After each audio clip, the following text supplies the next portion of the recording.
आज वार मंगळवार दिनांक 29 जुलै 2025. चला आज काय केलं बघू आपण. आज सकाळी सकाळी आपल्याला $16 प्रॉफिट होता. त्यानंतर 16चा 41 केला 7:30 वाजता. त्यानंतर 7:40ला इथं 131 दाखवते, परंतु इथं काय झालं होतं, मी BTSTमध्ये हे केलं ट्रेड ॲव्हरेज करत गेलो आणि त्या ॲव्हरेजमधलं प्रॉफिट बुक केलं होतं. त्यामुळे हे 100 दाखवले, पण तिकडं लॉसचे ट्रेड चालू होते. ठीक आहे. नंतर सगळेच ट्रेड क्लोज केला तर ओव्हरऑल $50 प्रॉफिट झालं. त्यानंतर 9 वाजता $61 केले. ठीक आहे. आता इथं झोपायला पाहिजे होतं, तरी पण जरा चुकलं आपलं गणित. त्यानंतर BTCमध्ये ट्रेड केला होता, ॲव्हरेज करत करत गेलो आणि लॉस झाला. म्हणजे 60 प्लसमधून 100 मायनसमध्ये गेलो. ॲक्च्युली तो जो ट्रेड आहे ना, पुढं दाखवतो 1 मिनटं.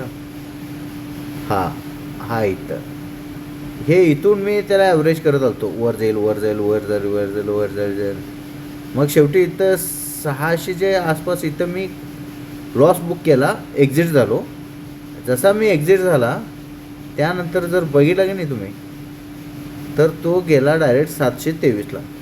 जर मी हे 723पर्यंत होल्ड केला असतो ना, तर किमान $150 प्रॉफिट आला असतं आपलं, कारण की ॲव्हरेज भरपूर झालं होतं.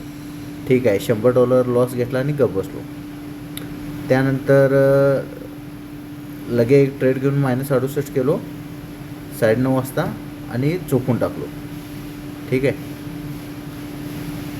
त्यानंतर 5:30 वाजता थोडे कवर केले झोपून उठल्यावर. 36वर आलो.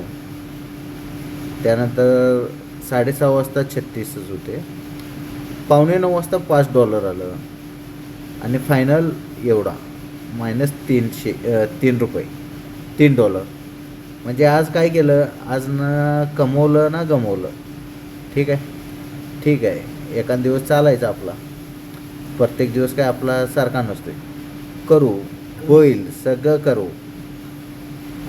असं केल्याशिवाय होत नसतंय. त्यामुळं म्हणतोय असं दाखवायचं, नुसता प्रॉफिट दाखवून चालत नाही. लॉस तर लॉस पण आहे म्हणून दाखवायचं. ठीक आहे. चला आपला गेम ॲक्साव गेम करू आपण नंतर त्याला. ठीक आहे. उद्या कवर करू. Bye bye.